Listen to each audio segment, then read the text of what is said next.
जय मसीह की। हम एक श्रृंखला कर रहे हैं जिसका नाम है परमेश्वर का सर्वोच्चता।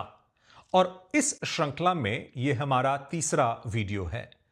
और हमने चर्चा किया पिछले दो वीडियो में कि सर्वोच्चता से मतलब है कि परमेश्वर सब कुछ के ऊपर है। वो सब कुछ के ऊपर अपना आधिपत्य को रखता है, सब कुछ के ऊपर अपने प्रभुत्व को रखता है, उनका सर्वोच्च सत्ता है। और इस विषय को सीखते समय हमने पिछले दो वीडियो में तीन बातों की चर्चा की। उन तीन बातों को बताकर बाइबल का एक उदाहरण मैं आपके सामने रखना चाहता हूं। नंबर एक, परमेश्वर का नियंत्रण में सब कुछ है, यानी परमेश्वर के नियंत्रण के बाहर कुछ नहीं है। परमेश्वर कभी यह नहीं सोचता कि मैंने इसके बारे में सोचा नहीं था, यह तो मेरे हाथों से बाहर निकल गया। ऐसे सोचने का अवसर परमेश्वर के लिए नहीं है, क्योंकि परमेश्वर का नियंत्रण सब कुछ के ऊपर है। नंबर एक। नंबर दो, परमेश्वर के जानकारी और अनुमति के बगैर कुछ नहीं होता, यानी जो कुछ भी होता है परमेश्वर के जानकारी के साथ होता है और परमेश्वर के अनुमति के साथ होता है। नंबर तीन, कुछ कुछ बातें जो हैं परमेश्वर के मर्जी के अनुसार हैं और परमेश्वर उन्हें करवाता है, और कुछ कुछ बातें हैं जो परमेश्वर के मर्जी के बाहर है और परमेश्वर उन्हें होने देता है, यानी उनके होने के लिए अनुमति दे देता है। अब मैं आपके ध्यान को एस्तर का पुस्तक उसका 6वां अध्याय उसके 1 से लेकर 3 वचन तक लेकर जाना चाहता हूं। और इस पुस्तक में हम जानते हैं कि 3 विशेष व्यक्तियों का चर्चा हुआ है। एक तो एस्तर, जिनके नाम से यह पुस्तक लिखा गया है, एक मोर्देकाई जो एस्तर का रिश्तेदार है, और एक हामान जो यहूदियों का बड़ा शत्रु है। अब एस्तर नबी के पुस्तक उसके 6वें अध्याय में जब हम आते हैं, एक राजा को देखते हैं जो राजा क्षयर्ष के नाम से जाना जाता है। राजा क्षयर्ष, इस भाग को हम पढ़कर सुनते हैं। उस रात राजा को नींद नहीं आई। अब यह बात पर विशेष ध्यान रखना कि उनको नींद नहीं आया, क्योंकि यह परमेश्वर का किया हुआ एक काम है। ठीक है, उस रात राजा को नींद नहीं आई, इसलिए उसकी आज्ञा से इतिहास की पुस्तक लाई गई और पढ़कर राजा को सुनाई गई। अब राजा रात को सोने के लिए लेटे हुए हैं और उनको नींद नहीं आ रहा है, तो वे अपने सेवकों से क्या कहते हैं, कोई इतिहास का पुस्तक लेकर आओ और मुझे पढ़कर सुनाओ, ताकि सुनते सुनते मैं सो जाऊंगा। इतिहास के पुस्तक जो है उन दिनों में भी मेरे ख्याल से इतने बोरिंग हुआ करते थे कि लोग उसको सुन सुनकर शायद सो सकते थे। अब देखो, इस राजा के पुस्तकालय में, उनके लाइब्रेरी में सैकड़ों या फिर हजारों जो की संख्या में जो है पुस्तक होंगे, लेकिन उनमें से एक पुस्तक जो है लिया गया, एक किताब जो है लिया गया। दूसरा वचन उसमें यह लिखा हुआ मिला कि जब राजा क्षयर्ष के हकीम जो द्वारपाल भी थे, उनमें से बिक्ताना और तेरेश नामक 2 जनों ने उस पर हाथ उठाने की युक्ति की थी, उसे मोर्देकाई ने प्रकट किया था। जब ये इतिहास के पुस्तक को राजा को पढ़कर सुना रहे थे, तो उन्होंने उसमें क्या पढ़ा कि राजा को मार डालने की कोशिश जो है 2 द्वारपालों ने की थी, और मोर्देकाई नाम व्यक्ति ने उनके इस षड्यंत्र का खुलासा किया था, और इसके वजह से राजा का जान जो है बच गया। तो मोर्देकाई ने बहुत बड़ा एक काम जो है राजा के लिए किया, राजा के जान को उन्होंने बचाया। ऐसे इतिहास के पुस्तक में से उन्होंने पढ़कर सुना। तब राजा ने पूछा, तीसरा वचन, इसके बदले मोर्देकाई की क्या प्रतिष्ठा और बड़ाई की गई, यानी प्रतिफल में मोर्देकाई को क्या दिया गया। राजा के जो सेवक उसकी सेवा टहल कर रहे थे, उन्होंने उसको उत्तर दिया, उसके लिए कुछ भी नहीं किया गया। यानी मोर्देकाई के लिए आपने कोई भी दान या कोई भी प्रतिफल आपने उनको नहीं दिया।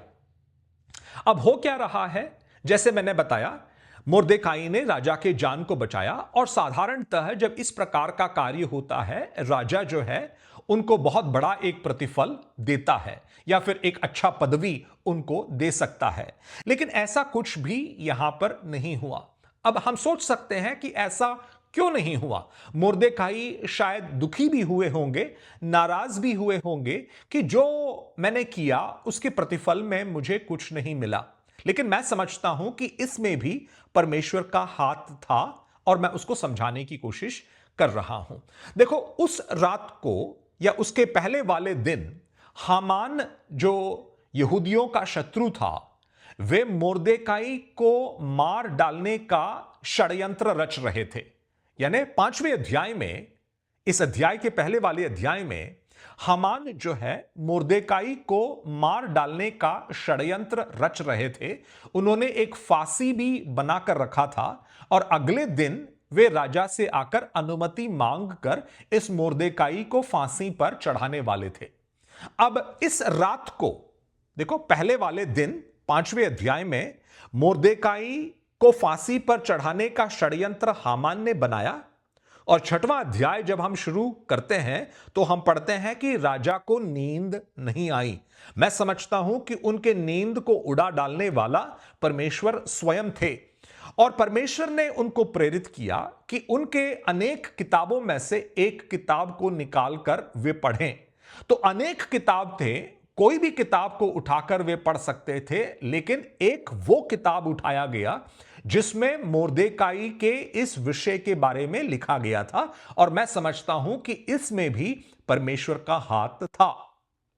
जब राजा ने मुर्देकाई के बारे में सुना तो वे पूछते हैं कि मुर्देकाई के लिए क्या किया, और उनके सेवक कहते हैं कि हमने मुर्देकाई के लिए कुछ नहीं किया। अब मुर्देकाई के लिए पहले कुछ ना किया जाना, उसमें भी परमेश्वर का हाथ था, क्योंकि अब राजा जो है मुर्देकाई को उठाना चाहते हैं और वे उनको प्रतिफल देना चाहते हैं।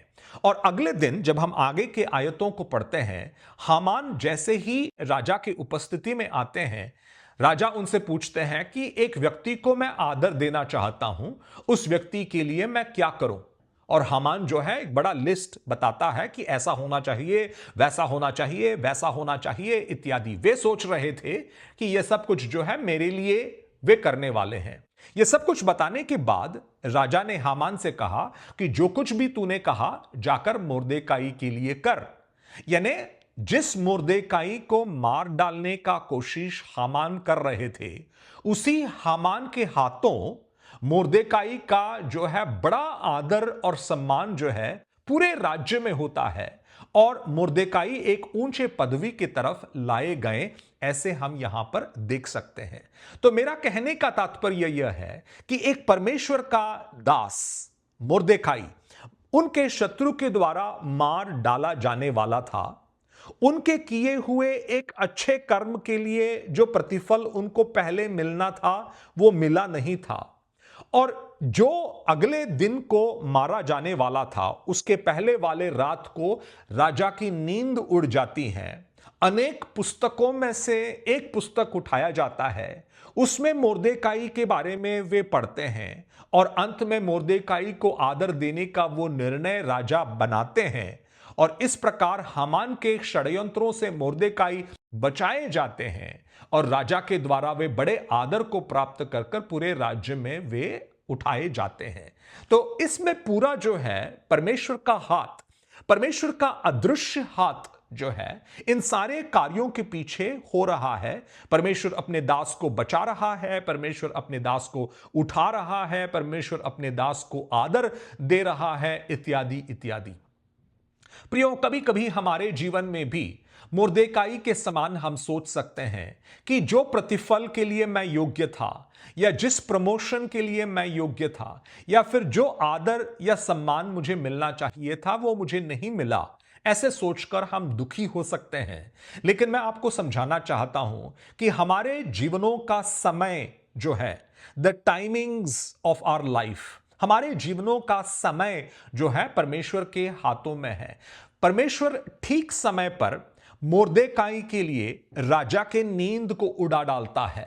देखो, परमेश्वर जब हमें या हमारे लिए कुछ करना होता है, परमेश्वर दूसरों के जीवनों में कार्य कर सकता है। और देखो, हजारों किताबों के बीच में से किस प्रकार वही एक किताब उठाकर पढ़ा गया जिसमें मुर्देकाई के बारे में लिखा गया था। परमेश्वर का जो प्रभुत्व, परमेश्वर का जो सर्वोच्चता, परमेश्वर का जो नियंत्रण, परमेश्वर का जो मर्जी का पूर्तिकरण इत्यादि जो हम इन चीजों में देखते हैं, वो न केवल बाइबल के पुरुषों और स्त्रियों के लिए लिखा गया है, वो हमारे लिए भी लिखा गया है। हमारे जीवन के ठीक समय पर चाहे कितने भी बड़े शक्तिशाली लोग हमारे विरोध में खड़े हो जाएं, मुर्देकाई के विरोध में हामान जैसा शक्तिशाली व्यक्ति खड़ा हुआ था, लेकिन परमेश्वर जो है उस शक्तिशाली व्यक्ति को गिराकर अपने दास मुर्देकाई को आदर दे सकता है। तो परमेश्वर उस प्रकार का आदर और सम्मान जो है हमारे जीवनों में भी दे सकता है। देखो, परमेश्वर किस प्रकार छोटे से छोटे चीजों पर भी हमारे चारों तरफ रहने वाले लोगों को, हमारे जीवन के घटनाओं को, हमारे जीवन के समयों को, यह सब कुछ परमेश्वर अपने हाथों में रखता है। परमेश्वर सब कुछ को नियंत्रित करता है और हमें आगे बढ़ाकर लेकर जाता है। इसीलिए आप अगर किसी तरह के परेशानी में हो, किसी तरह के दुख में हो, तो मैं आपको बताना चाहता हूं कि हम एक ऐसे परमेश्वर की सेवा करते हैं जो ठीक समय पर हमारे लिए काम कर सकता है, हमें आदर और सम्मान प्रदान कर सकता है, हमारे शत्रुओं को हटा सकता है और हमारे जरूरतों को पूरा कर सकता है। मुर्देकाई के जीवन से यही हमने सीखा कि परमेश्वर का सर्वोच्चता क्या है, वो किस प्रकार सब कुछ को अपने नियंत्रण में रखता है। मैं विश्वास करता हूं कि इसके द्वारा आप आशीष प्राप्त कर चुके हैं। आने वाले वीडियो में इसी प्रकार के चर्चाओं के द्वारा हम परमेश्वर के सर्वोच्चता की चर्चा करेंगे। परमेश्वर आपको इन वचनों के द्वारा आशीष दे।